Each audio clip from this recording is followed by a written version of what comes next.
C'est bon pour vous, Monsieur Harold Badibanga, qui est analyste politique, mais aussi Maître Laurent Onyemba, qui est acteur politique.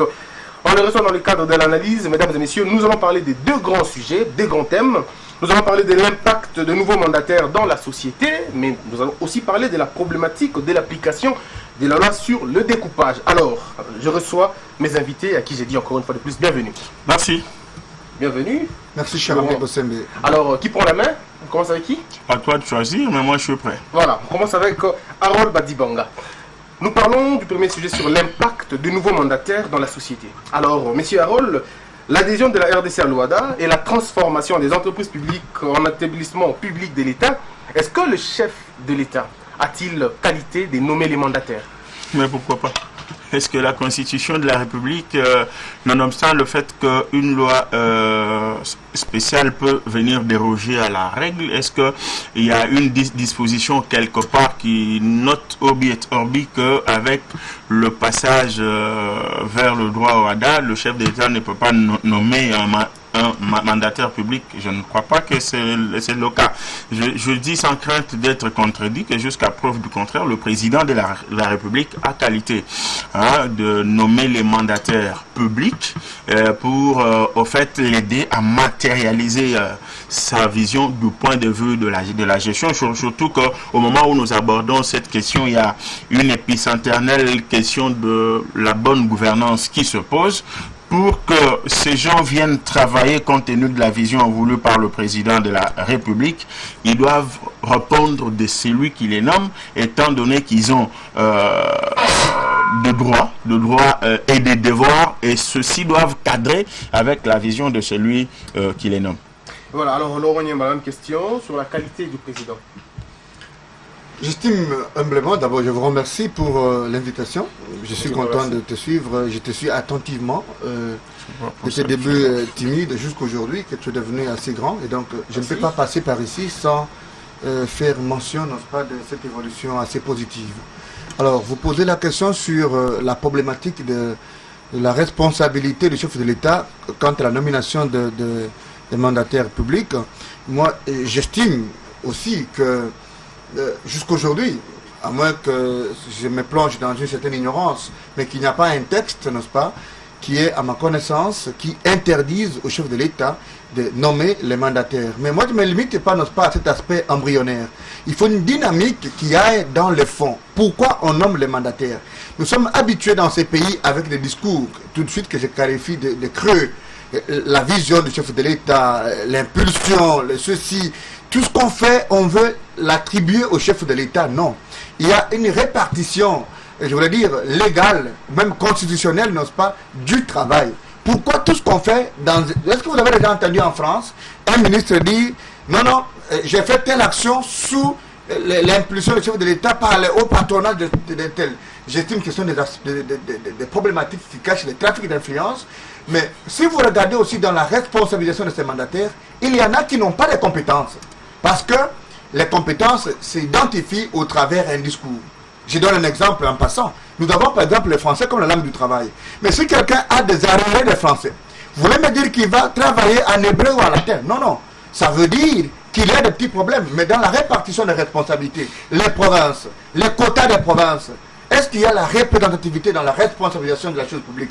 Tout de suite, je vous dis non. Voilà. Alors, il y a des gens, on sait par exemple que tel est musicien, mais on le voit mandataire dans une entreprise publique. Quel résultat on attend? Si vous regardez hier à l'OCC, pour terminer par là, l'OCC, quand l'ancien directeur est arrivé, il a trouvé 2500 agents. Aujourd'hui, il a laissé l'entreprise à terre avec des mois, 12 mois d'impayement et 5000 employés. Même quand il a suivi l'ordonnance, le chef de l'État nommant ses remplaçants, il a quand même antidaté certaines nominations. Et j'estime humblement que c'est des gens qui devaient aller en prison, qui devaient répondre devant un juge. Voilà, vos propos n'engagent que vous. Mais nous allons vous relancer encore une fois. Dans quel registre pouvons-nous classer la nomination, cette nomination? Est-ce que c'est une nomination fruit de la méritocratie ou c'est simplement une récompense politique au lieu d'être une récompense du travail?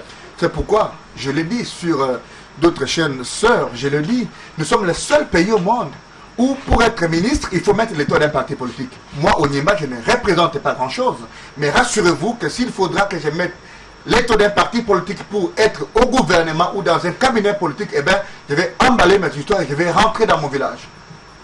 Si vous regardez ceux qui sont nommés la majorité, c'est en fait une responsabilisation, une sorte de cadeau politique. C'est pourquoi je vous ai dit que les principes de méritocratie, les principes d'adhésion à une certaine vision est venu embourber, je vous l'ai dit, émousser les principes de méritocratie. Vous allez voir, vous ne pouvez pas nommer par exemple à l'ONATRA quelqu'un qui a fait la chimie. Vous ne pouvez pas nommer à l'OCC quelqu'un qui est un infirmier au gouvernement. C'est seulement aujourd'hui qu'on s'est rappelé qu'on a mis même des gens qui n'ont pas un diplôme de licence. Est-ce que c'est normal? Pourquoi on n'a pas vérifié? Oui. Et pourquoi il faut venir aujourd'hui dire à un ministre, non, on a vu que tu es incompétente, alors on va te trouver un travail quelque part. Non, non. J'apprends à dire la vérité. Et je suis sûr que Joseph Kabila n'est pas un omniprésent. Kabila n'est pas un homme qui doit être partout. Non, non. Ceux qui ont le travail, ceux qui ont la mission d'identifier ses compétences, de l'aider à nommer des gens, devront se rendre compte qu'ils ne font pas pour le travail des individus, ils travaillent pour l'État. Alors, les gens ont tendance à dire Kabila, Kabila. Non, non, Kabila n'est pas seul le responsable. Je pense que les plus responsables sont des gens qui ont la mission de nommer ces gens-là. Badi Banga, mon ami, est-ce qu'il n'a pas la compétence d'être PDG? On reviendra avec vous, c'est une très bonne question. Alors, Monsieur Roll, cette nomination, je l'aurais dit encore, une récompense politique ou le fruit de la méritocratie? Merci pour la question. Avant d'y arriver, je voudrais dire à mon cher ami Onyemba que lorsqu'on parle de la vision de quelqu'un, il ne faut pas que l'on fasse de comparaison servile. C'est pas parce que en France, tel mandataire public, tel ministre ne parle pas au nom du président français qu'il ne travaille pas avec mandat ou sous mandat de celui-là. Nous savons qui est responsable numéro 1 d'un État, constitutionnellement, juridiquement. Si celui qui ne le dit pas travaille, mais dans sa façon de travailler, on se rend compte qu'il le fait, il n'y a pas de problème. Qu'est-ce qu'il condamne? Qu'on dise que tel que je suis nommé là, tel que mandataire public comme ministre, je réponds à la vision d'un individu qui incarne toute une institution. Non, je crois qu'il a voulu faire une contradiction pour se plaire à lui-même, alors qu'au fond, il n'y a pas de contradiction. Nous parlons d'une vision. Si tu es mandataire public, si tu es ministre de la République, si tu es administrateur de territoire de Kabaya chez moi, tu as toute une mission. Et pour bien faire ce travail-là, tu réponds de la vision de celui qui seul a un mandat. Faudrait-il le mentionner tous les discours? Non, non, mais tout ce qui n'est pas interdit est permis. Il le sait. Quand un administrateur de territoire arrive à dire ce que je fais rentre dans le cadre de la révolution de la modernité, en quoi c'est un péché? En quoi c'est une infraction? J'aurais aimé que mon cher ami dise, au lieu qu'on le dise sous forme de slogan, on doit le matérialiser. Mais en soi, ce n'est ni un péché, ni une infraction. Alors, cela étant dit, il faut revenir. Donc moi, je ne suis pas dans l'amalgame. Non, écoutez, ces nominations-là, ce sont des récompenses. J'accepte que ce sont des récompenses et ça doit l'être ainsi en politique. Pourquoi je le dis? Je ne passe pas par le dos de la cuillère. Laurent Onyemba le sait bien, mais il fait semblant de ne pas le savoir. C'est quoi la politique? C'est quoi les partis politiques? Au-delà de la définition classique, c'est un regroupement de gens ayant comme objectif de conquérir le pouvoir et de l'exercer le plus longtemps possible, c'est que les gens apprennent en sciences politiques et administratives. Moi, je dis que les partis politiques sont les antichambres du pouvoir. C'est-à-dire quoi? On va dans un parti politique pour conquérir le pouvoir. C'est-à-dire quoi? Que ce soit en France, que ce soit aux États-Unis, lorsqu'on a besoin de constituer un cabinet politique, lorsqu'on a besoin de constituer un gouvernement, lorsqu'on a besoin d'envoyer des mandataires publics dans des entreprises, on ne va pas les chercher sur la rue, ni dans des académies. On les prend dans des partis politiques. Mais seulement, l'exception existe. Et là, lui a parlé de l'exception, voulant faire de cette exception un principe. C'est malhonnête. Lorsqu'on veut avoir une technicité, on peut se dire, dans ce parti, nous n'avons pas quelqu'un qui répond à tel profil ou à tel autre. recourons par exemple à la faculté de droit à l'université de Kinshasa où Laurent Onyemba est enseignant, il peut nous aider. Là, il a mandat d'un parti où on peut le prendre comme un spécialiste. Alors, je persiste et je signe sur le fait que ces nominations sont réellement une récompense dans la mesure où celui qui arrive à adhérer à la vision d'un candidat président de la République, comme c'était le cas ici en 2011, il doit mouiller le maillot pour que son candidat arrive à gagner. Et lorsque ce candidat gagne, il y a ce qu'on appelle après la répartition. Alors, je vais vous relancer. Alors, quand ça arrive, il ne faut pas qu'on nous fasse croire abusivement ici qu'en France, lorsqu'on veut constituer un gouvernement, ce n'est pas l'UMP qui se partage ce pouvoir compte tenu des compétences. Le seul, la seule démarche à entreprendre ici, c'est de demander aux partis politiques d'envoyer des compétences lorsqu'on leur demande d'envoyer des gens dans des gouvernements. Mais dire c'est une compétence et c'est pas normal, je crois une fois de plus que c'est malhonnête. Je vous relance en attendant que Laurent prépare sa réplique. Alors, quelle est la place de la, je dirais, de la neutralité politique au sein de l'administration publique? Si ces nominations sont bien évidemment politiques, si ce sont des récompenses politiques, comme vous l'avez dit, pourquoi ne pas nommer les agents de carrière comme directeurs, comme DG, que de nommer des politiques? Il y a des postes administratifs, il y a des postes politiques. Ça, rien à faire. Dans chaque ministère, il y a un secrétaire général. Et le secrétaire général est à la tête de toute une administration. Et cette administration, en commençant par son secrétaire général, est apolitique. Mais le poste de ministre, je ne le dis pas seulement pour le cas de la RDC, parce que je sais que depuis un temps, ceux qui souffrent d'un complexe d'infériorité se réfèrent toujours à la France, à la Belgique, aux États-Unis, à la Grande-Bretagne. Mais même là-bas, ces postes de ministres sont occupés par les mandataires des partis politiques. Ils viennent pour faire quoi? Pour faire asseoir la façon de gérer prônée par la vision du candidat qu'ils ont soutenu, prônée par le programme du candidat qu'ils ont soutenu lors des élections. J'insiste sur le fait que les compétences dont question, là je rejoins Laurent Onyemba par rapport à certains choix qui ont été faits de manière peut-être abracadabrante. Les compétences sont dans des partis politiques. C'est aux partis politiques d'envoyer des gens qui méritent à des postes qu'il faut. Nous ne pouvons pas parler d'un gouvernement apolitique.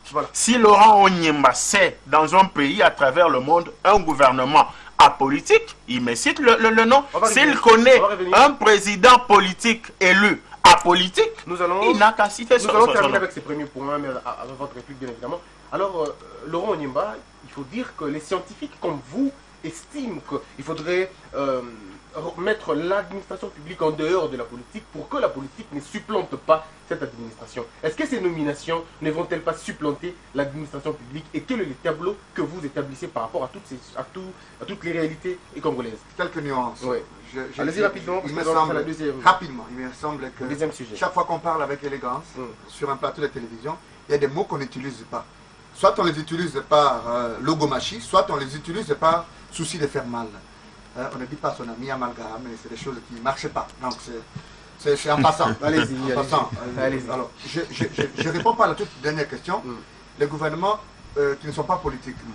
Je me réfère au passé assez très récent où on a eu un gouvernement de technocrates. Donc c'est par opposition au gouvernement des politiques. Donc c'est une réponse directe à ceux qui peuvent aller fouiller rapidement dans l'histoire politique. Alors je dis, vous avez posé une question sur l'expertise. Je dis ceci, je n'ai pas dit qu'on ne peut pas prendre d'un parti politique quelqu'un. Non. Quand on concourt à une idéologie, encore que dans ces pays, je suis parmi des gens qui ont écrit sur les partis politiques, et donc c'est des arguments d'autorité. Après, Évariste Bochab qui a écrit, j'ai des écrits disponibles à la faculté. Ce sont des partis politiques à l'africaine, comme on peut le dire, où on pense qu'on fait un combat pour les ventes, le pouvoir pour le pouvoir. Non. Barack Obama arrive au pouvoir, il y reste avec le ministre du Transport, l'un des ministères les plus importants des États-Unis alors qu'il était de l'opposition. Ça n'a rien à faire au point de vue d'une récompense. Donc, il y a la méritocratie, quel qu'en soit, les dividendes des politiques. On a parlé ici, n'est-ce pas, un mimétisme aveugle, la France, les États-Unis. Je rappelle avec autorité que nous avons un droit romano-germanique et notre législation est tout à fait sui generis si elle n'est pas justement influencée par le droit belge et français. Et donc il faut qu'on dise des choses d'autre maîtrise.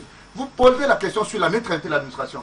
Est-ce que vous savez que dans notre pays, la majorité des directeurs sont des membres des partis politiques? Est-ce que vous ne le savez pas? Est-ce que vous savez qu'aujourd'hui, dans ce pays, il y a des ministères qui ne sont pas payés, qui vivent sous la tutelle, un peu comme sous la tutelle de quelques services de l'État qui sont sous leur tutelle? Est-ce que vous ne savez pas que dans ces pays, le principe de méritocratie est mort? Je vous donne un exemple. Est-ce que vous savez, le savant Ndaïwel a fini par adhérer à un parti politique? Je dis, mon vieux, je veux qu'un jour vous m'amenez au parquet pour ça et je serai fier d'aller en prison. Parce que j'estime que Ndaïwel a tout eu comme professeur, il a tout eu comme savant, il n'avait pas besoin d'aller mettre l'étoile d'un parti politique pour être au gouvernement. C'est pour vous dire qu'il a compris à la fin que pour aller au gouvernement, il faut mettre l'étoile d'un parti politique. Je mets ce qu'il en faut comme cette dynamique-là, justement aveugle et africaine, je termine en disant, qui pense que aller au gouvernement, c'est uniquement pour se vendre. Humblement, l'intellectuel congolais devra comprendre qu'ailleurs, il y a des services de savants. Il y a des entités, où, je termine par là, que c'est très important. Allez-y. Il y a des groupes, comme on les appelle encore, cher ami, on les appelle des bureaux d'études, où on trouve des membres qui ont rang de ministres, qui donnent la vraie direction. Un État qui n'a pas de vision est un État de pacotille. Et vous allez voir que le résultat, carrément, c'est comme une épée de Damoclès. Ça n'a rien à faire à la vérité, comme on peut le dire, tous les mots qu'on a eu, scandale géologique. C'est carrément des masturbations intellectuelles. Merci beaucoup Laurent. Alors mesdames et messieurs, vous êtes à la maison, vous pouvez aussi réagir.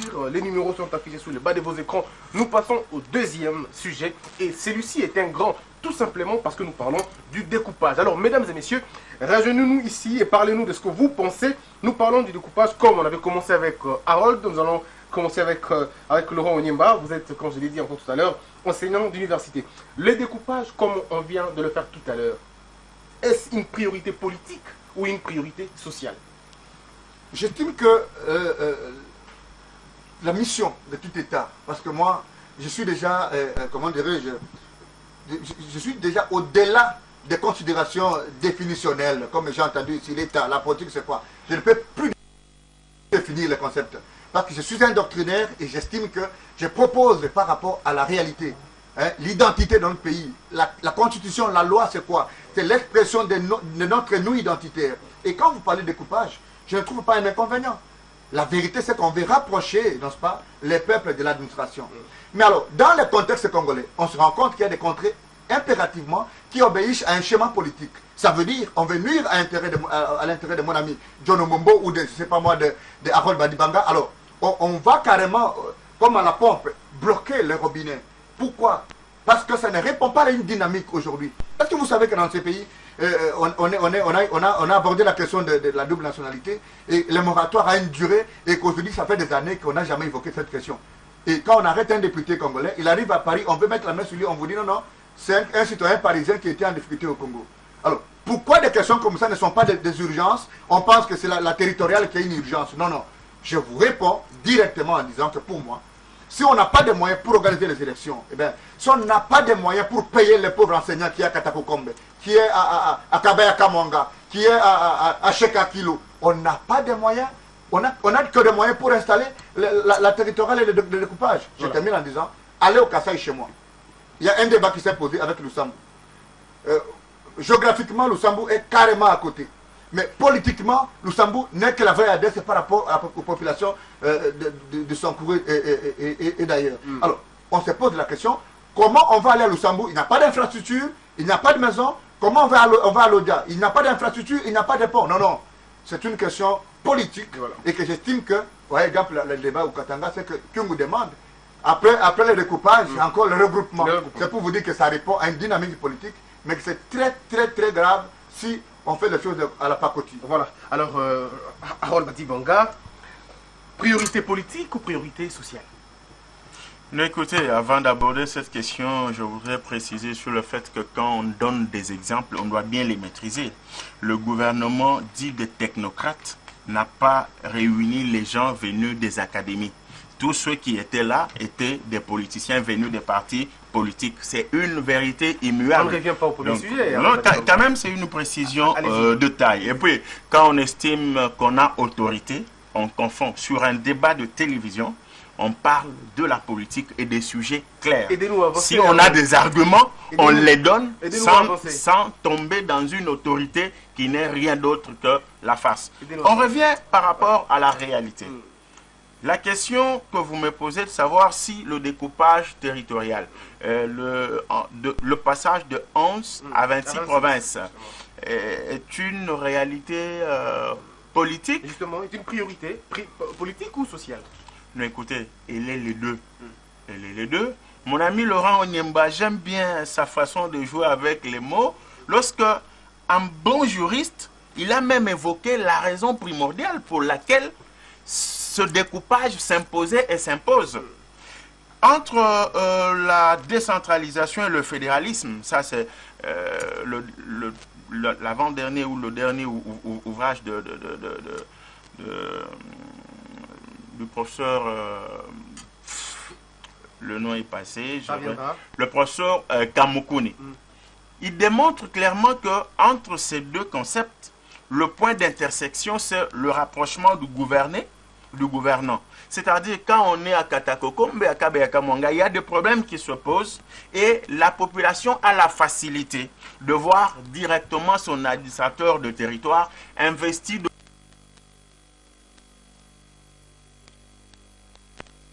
beaucoup de prérogatives et qui peut aussi se déplacer très facilement vers le maire de la ville ou le gouverneur de la ville qui y est soit gouverneur ou président fédéral quelque part, investi de beaucoup de prérogatives pour résoudre des problèmes au lieu d'attendre toujours Kinshasa qui est loin, surtout que ce pays à lui seul englobe toute l'Europe du Sud. Donc, je dis que c'est à la fois politique et social, dans la mesure où sur le plan social, ça permet le développement. Ça permet le développement parce que quand on est proche de son gouvernant, on sait lui poser facilement des problèmes et celui-ci a la facilité de répondre facilement aux besoins de gouverner. C'est politique aussi parce que c'est une action faite dans le sens de permettre quand même que l'État soit géré de manière plus limpide que maintenant. Dans la mesure où, lorsque vous prenez la province du Katanga, à l'époque, ou au moment où cette affaire n'est pas encore une réalité, le gouverneur du Katanga, tout comme le gouverneur de la province de l'Équateur, peut quitter le centre-ville, donc le chef-lieu, n'est pas arrivé à Ebonda le même jour. Donc le problème qui se pose en termes d'infrastructure, le problème qui se pose en termes de la viabilité, il faut d'abord y aller avec les moyens, parce que tout est prioritaire. Demandez à nos amis... forcément faire le découpage. C'est constitutionnel. C'est constitutionnel. Non, non, j'ai...